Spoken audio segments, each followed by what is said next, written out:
राम राम। सरस्वती ज्योतिष विज्ञान के इस मंच पर मैं पंडित अरविंद तिवारी आप सभी का हार्दिक स्वागत करता हूं।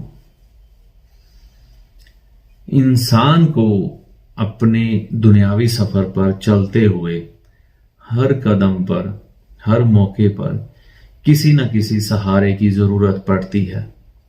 हाँ, वो अलग बात है कि हम किसी चीज को या किसी जरूरत को सहारा मानते हैं या नहीं। जैसे कि उदाहरण के तौर पर मैं आपसे बात करूं तो अभी जो मेरा माध्यम है, दुनिया के किसी भी कोने में बैठे किसी भी शख्स तक मैं पहुंच सकता हूं और पहुंच रहा हूं।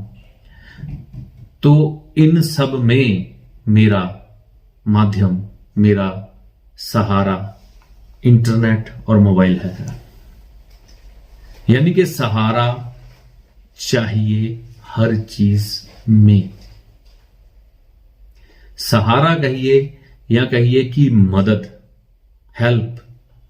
बिना हेल्प के, बिना मदद के इंसान जीवन में ना ज्यादा किसी चीज का विकास कर पाता है, ना ही किसी उपलब्धि तक पहुंच पाता है। चाहे वो अपने नाम का विस्तार करना हो, चाहे रिश्तों का विस्तार करना हो, चाहे जीवन का विस्तार करना हो, मदद जरूरी है, कोई ना कोई माध्यम। क्योंकि बिल्कुल नेचुरल तो हमारे हाथ में कुछ भी नहीं था, नंगे आए थे। तो मदद जो मानी जाती है वो हमेशा मंगल ग्रह की मानी जाती है। मंगल ग्रह ही आपको मदद प्रदान करते हैं।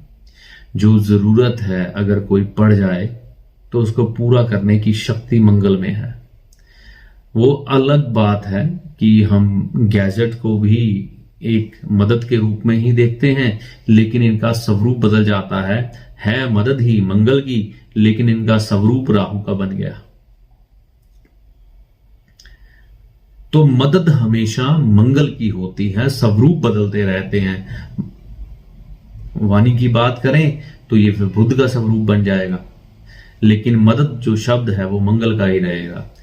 तो किसी भी चीज की मदद लेना या दुनियावी ताल्लुकदारों की मदद लेना, दुनियावी जो आपके हमसफर हैं, चाहे वो आपके परिवार के सदस्य हैं या है मित्र यार हैं, चाहे रिश्तेदार हैं, चाहे व्यापारिक मित्र हैं, चाहे व्यापारिक सलाहकार है, या आपके व्यवसाय से जुड़े वो लोग जो आपको मिलते रहते हैं या आपसे जुड़ते रहते हैं, वह सब मंगल है।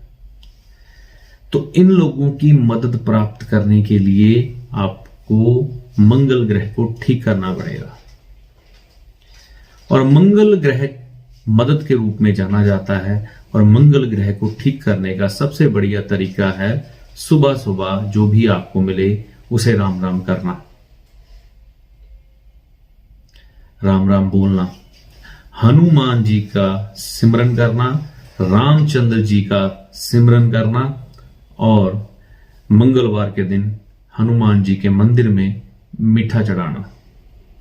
यह आपके मदद वाले ग्रह को और मजबूत करेगा और सांसारिक मदद को बढ़ाएगा। इसके साथ साथ आप मदद अगर अपने जीवन में महसूस नहीं करते कि आपको मिलती है या लोगों का साथ नहीं मिलता, तो आप खुद भी लोगों की मदद करना शुरू करिए। जैसे जैसे आप लोगों की मदद करेंगे, चाहे वो छोटी हो चाहे बड़ी हो, जो आपका समर्थ हो, जिसकी गवाही आपका दिल देता हो, ये सब करने से आपका मंगल ग्रह मजबूत होगा। आज के समय में हर कोई अपने आप को एक डिब्बे में बंद करके बैठा है। उस डिब्बे का नाम है घर।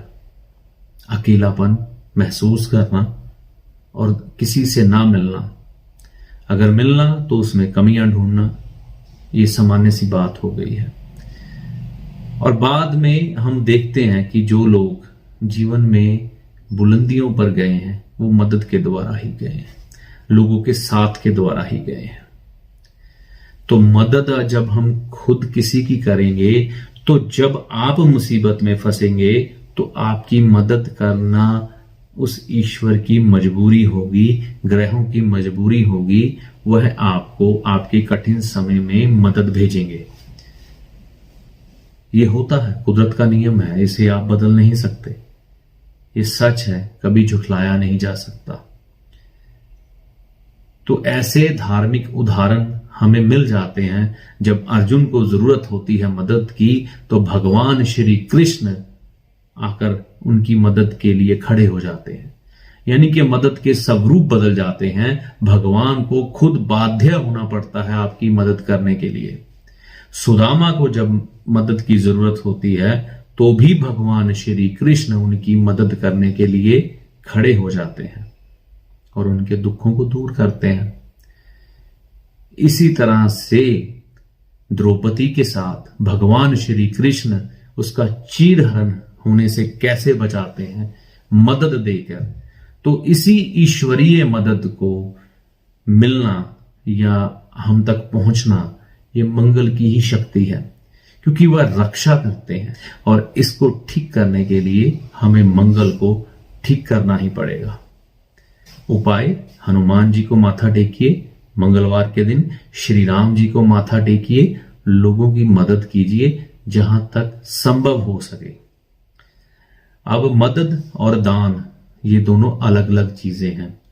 भगवान श्री कृष्ण गीता में बताते हैं कि दान 3 प्रकार के होते हैं। उसके बारे में भी किसी दिन चर्चा करेंगे। कई दान ऐसे हैं जो हमारे व्यर्थ जा रहे हैं और हम मन में सोचते हैं कि हम बहुत पुण्य कमा रहे हैं, बहुत लाभ कमा रहे हैं और आने वाले समय में हमारे पूर्वजों को इसका लाभ मिलेगा। लेकिन हमारे 99% दान पुण्य कर्म व्यर्थ जा रहे हैं। किसी दिन इस पर भी चर्चा होगी, इंतजार करिए। आज कुदरती मदद की बात थी, जिसे हम ईश्वरीय मदद कहते हैं।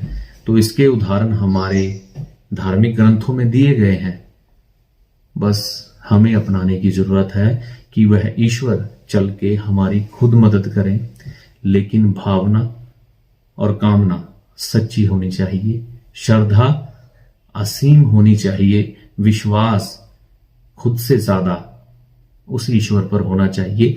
तभी ये सब कुछ घटित होता है और कर्म निर्मल होने चाहिए।